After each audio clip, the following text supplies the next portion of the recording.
दिमाग खराब हो गया है, पागल हो गई है तू जानती है कौन से कागज पर तुमने दस्तखत किए हैं? अगर कल को वो आदमी ऑपरेशन में उसे कुछ हो जाए, मर जाए तो जिम्मेदार कौन? उस बेवकूफ औरत ने तुझे कह दिया तू उसकी बेटी है, दस्तखत कर दिया, तूने कर दी? तू उसकी बेटी है, तुझे पता है तू उसकी बेटी है? वो औरत तो किसी को भी बोलती है वो उसकी बेटी है, उसकी बेटी कहाँ गुम हो गई और सारा जहां उसकी बेटी बन गई। 20 साल में किस किस को बोला होगा वो उसकी बेटी है, वो उसकी बेटी है? तुझे कह दिया तो तूने दस्तखत कर दिए, तुझे लगा कि तेरे बाप का ऑपरेशन है। मैं तो अभी से ठीक करती हूँ, मैं जाकर पूछती हूँ उसे। मौसी तुम ऐसा कुछ नहीं कर। उस वक्त उन्होंने मेरे हाथों में पेन थमा दिया। उसमें इतनी हिम्मत है, हिम्मत की बातें करती है, हिम्मत की बातें सबको सिखाती है। तो उस औरत को तू कह नहीं सकती थी दस्तखत नहीं करूंगी? यहाँ तुम्हारी हिम्मत तुझे छोड़कर चली गई। मौसी उसकी उंगली कटी हुई है। अरे कुछ उंगली कटी नहीं होगी, वो नाटक कर रही होगी, वो हाथों में पट्टी बांधकर बैठ गई होगी ये सोचकर कि तुझसे ही दस्तखत करवाएगी, उसके पास एक कागज सबूत के तौर पर आ जाएगा। अरे वो सबूत इकट्ठा कर रही है और कुछ नहीं कर रही है तुझे यहाँ से ले जाने के लिए। तो मैं कहाँ जा रही हूँ? मैं तुमसे वादा कर चुकी हूँ मौसी, लेकिन तुम्हारा डर तुम्हें खाया जा रहा है। मैं कौन सा बैठ के चली गई उनके साथ? कहा मैंने अपनी जुबान से कहा ये मेरी माँ है, ये मेरे पिता हैं, मैं तुम्हें और आशम को छोड़कर उनके साथ रहने जा रही हूँ। लेकिन तुम वही रट लगा रखी है कि तुम चली जाओगी, तुम चली जाओगी। वो औरत ये सबूत इकट्ठा कर रही है, वो औरत ये कर रही है, वो औरत वो कर रही है। माँ, मेरे अंदर एक बहुत बड़ा गिल्ट है इस वक्त। मुझे लगता है कि कहीं मेरी वजह से गौतम जी का ये एक्सीडेंट हुआ है। जैसे उनकी तबीयत थोड़ी ठीक हो जाएगी मैं उनसे कह दूंगी कि आप अपनी पत्नी को लेकर यहां से हमसे दूर ले जाइए, लेकिन तुम बाज नहीं आती। अरे उसका कोई रिश्तेदार नहीं है क्या? कोई नहीं है? इतना बड़ा एक्सीडेंट हो गया, पूरे शहर के लोग देखने आए और उसका कोई नहीं आया, माँ बाप नहीं आए? वो भी आ सकते हैं, वो भी दस्तखत कर सकते हैं। अरे ये ट्रेनों का जमाना नहीं रहा है कि टिकट नहीं मिले 5 दिन लग गए। हवाई जहाज का जमाना है, 1 घंटे में लोग इस शहर से उस शहर जा सकते हैं। या फिर वो बेटी के साथ साथ अपने माँ बाप को भी ढूंढ रही है शहर शहर। कैसी बात कर रही हो तुम? अच्छा, तुझे बुरा लगा मैं उनसे कुछ कह रही हूँ तो? मैं कुछ नहीं जानती, मैं बस इतना जानती हूँ, तू जाकर वो दस्तखत वाले कागज ले आएगी, हाथ डालेगी उसे, उस औरत को कह देगी कि मैं दस्तखत नहीं करूंगी और किसी से करवा ले। ये मेरा कहना तू मानेगी? मुझे बता, तू मानेगी या नहीं मानेगी? मुझे माँ कहती है ना, माँ मानती है ना, तू मैं जो कह रही हूँ वो कर। तू अभी जा, इस वक्त जा और कागज वो फाड़ डाल। मैं और कुछ नहीं सुनना चाहती, वो कागज फाड़ डाल, उसके बाद ही यहाँ आ जा, मेरे साथ बात कर। वरना समझना तेरी माँ मर गई, तेरी माँ से मर गई तेरे लिए।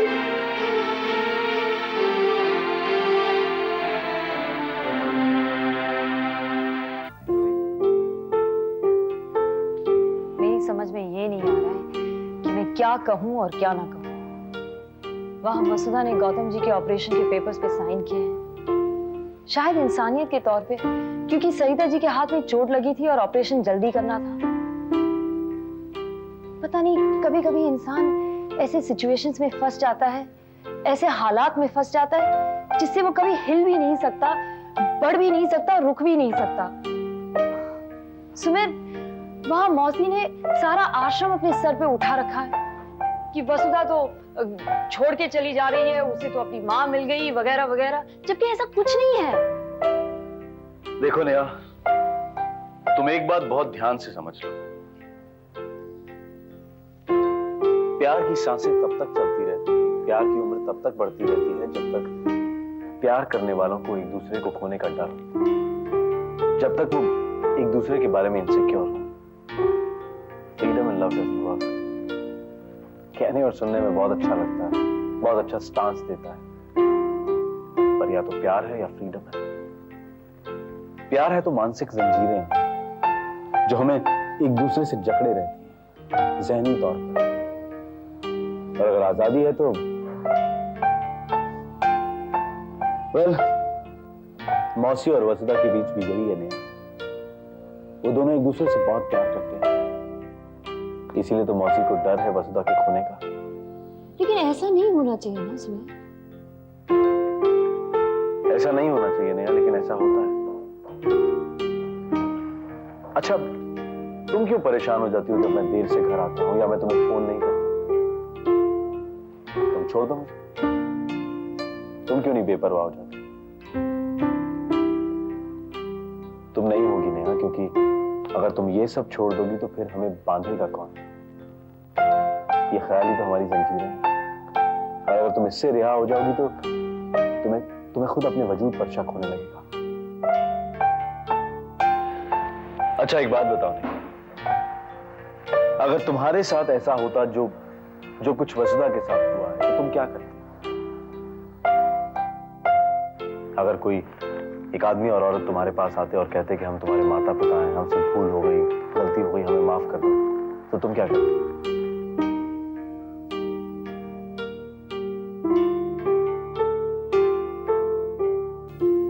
क्या बात कर रहे हैं डॉक्टर सेठ? वसुधा गौतम जी और सरिता जी की बेटी है? सर, ये बात खुद सरिता जी ने कही, और सरिता जी ने डॉक्टर वसुधा के सामने कही सर। बल्कि एक बार नहीं, 3 बार कही, दस्तखत करने से पहले।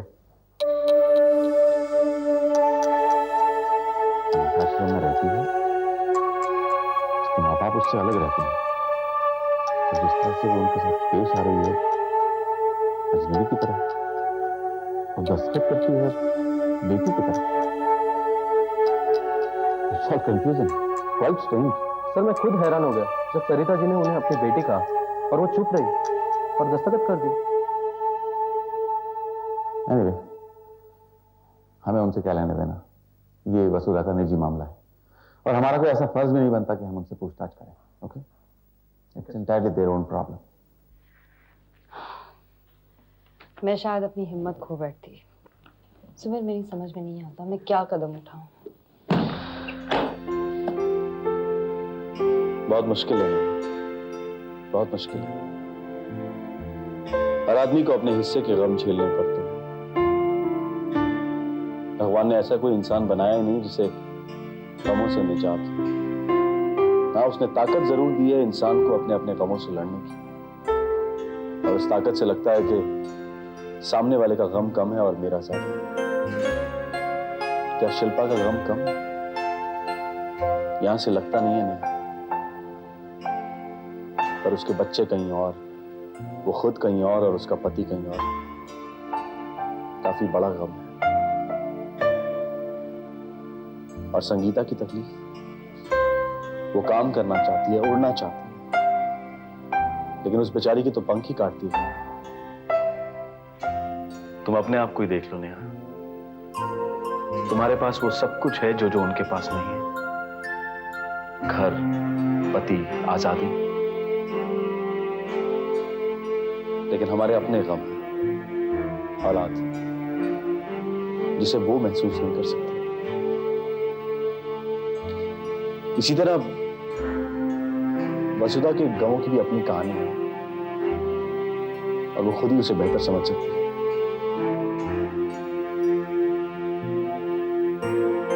मैं चलूं?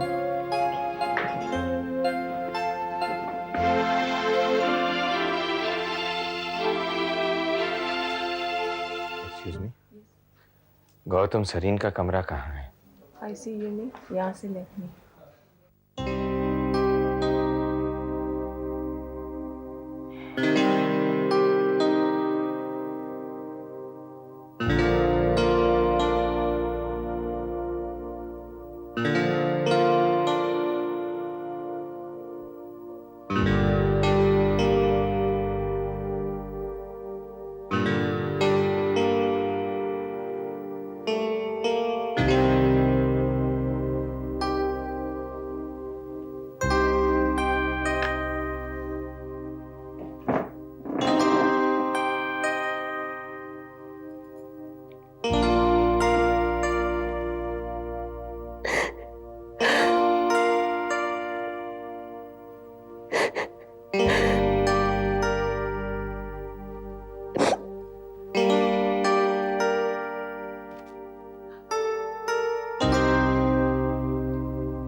हाँ कहने से क्या होगा पापा? आप आज हाँ कह रहे हैं। काश आपने उस दिन हाँ कह दी होती तो आज मेरे पास अपनी औलाद होती, अपनी बच्ची होती, जिसको मैं अपने हाथों में लेकर छू सकता, उसको प्यार कर सकता, उससे बातें कर सकता।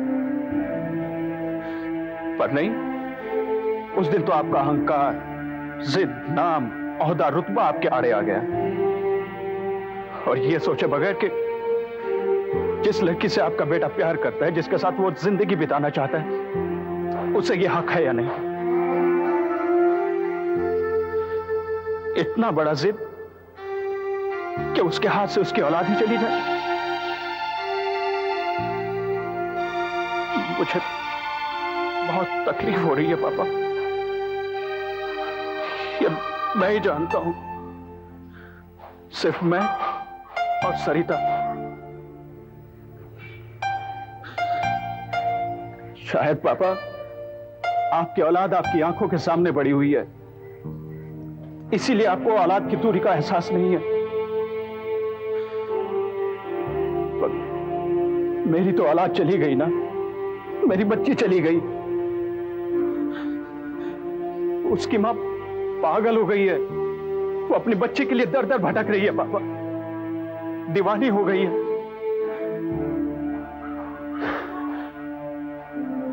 जिस दिन आपसे आपकी औलाद दूर होगी, उस दिन आपको इस दर्द का एहसास होगा, और मैं भगवान से दुआ करूंगा कि वो दिन जल्दी आए और आपको पता लगे कि इंसान से जब उसकी औलाद दूर होती है तो उसको कैसा महसूस होता है।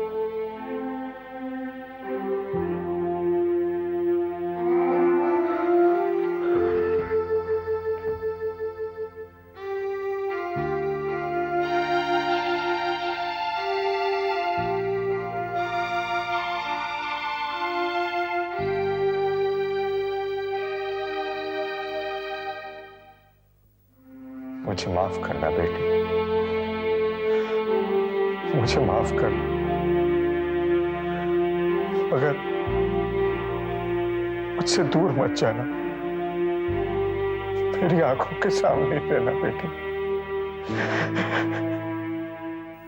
मैं नहीं जानती डॉक्टर व्यास इसमें कितना सच है और कितना, लेकिन ये सरिता जी का कहना है और मानना, मैं आपसे झूठ नहीं कहूंगी। उन्होंने इस बात को लेकर मुझे काफी परेशान किया है। मैं काम ठीक तरह नहीं कर पा रही हूँ, मेरा ध्यान नहीं है काम में। ऐसे फ्रेम ऑफ माइंड में ऑपरेशन में कैसे कर सकती हूँ? लोगों की जिंदगियों का सवाल है, उनकी जान हमारे हाथों में। दिमाग में कुछ और चल रहा है, आंखें कुछ और देख रही हैं, हाथ कांप रहे हैं। ऐसे में ऑपरेशन कैसे करूंगी?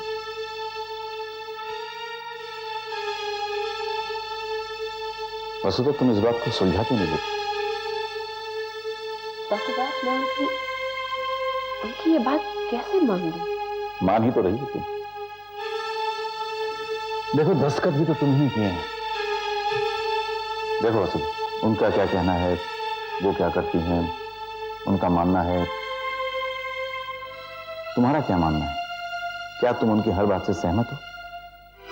अगर मैं उनकी बात मान लूं, क्या होगा? क्या करूंगी मैं इस सच को लेकर?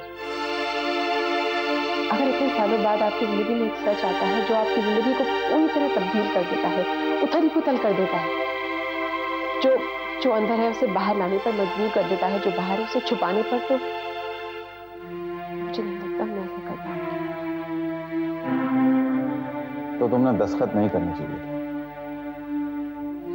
यकीन मानिए, मैं वो दस्तखत नहीं करती, लेकिन इस वक्त मेरे अंदर क्या दुविधा चल रही है मैं आपको समझा नहीं सकती। वो बात ना आप समझ पाएंगे ना मौसी। खैर, इस वक्त हमें इसके बारे में बात नहीं करनी चाहिए, हम कभी और करेंगे। जो जरूरी है अभी वो है गौतम जी का ऑपरेशन। डॉक्टर साहब, ऑपरेशन थिएटर रेडी है। ठीक है, पेशेंट को ले जाए। चलिए हम लोग आ रहे हैं। देखो वसुधा, इस वक्त तुम इस बारे में ज्यादा मत सोचो। जैसे कि तुम्ही ने अभी कहा, इस वक्त जो जरूरी है और अहम है गौतम जी का ऑपरेशन। इस बारे में हम बाद में बात करेंगे। कमा ये डॉक्टर ना कब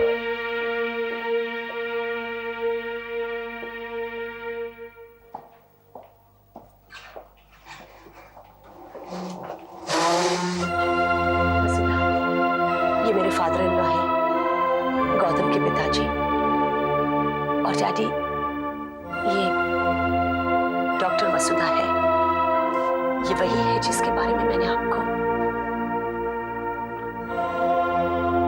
ये वही वसुधा है ना?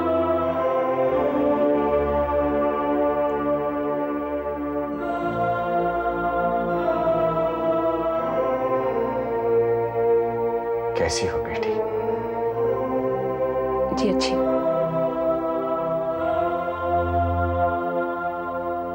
तो ठीक है, मुझे सिर्फ 2 घंटे दीजिए ऑपरेशन के लिए।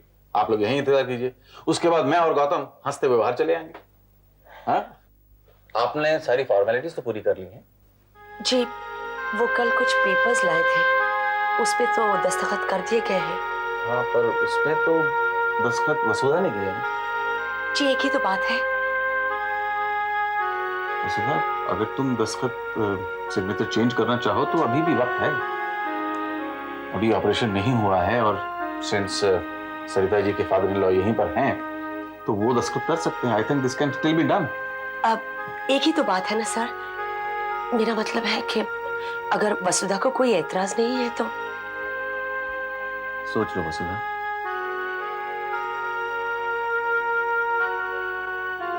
नहीं, ठीक है, इट्स ओके डॉक्टर।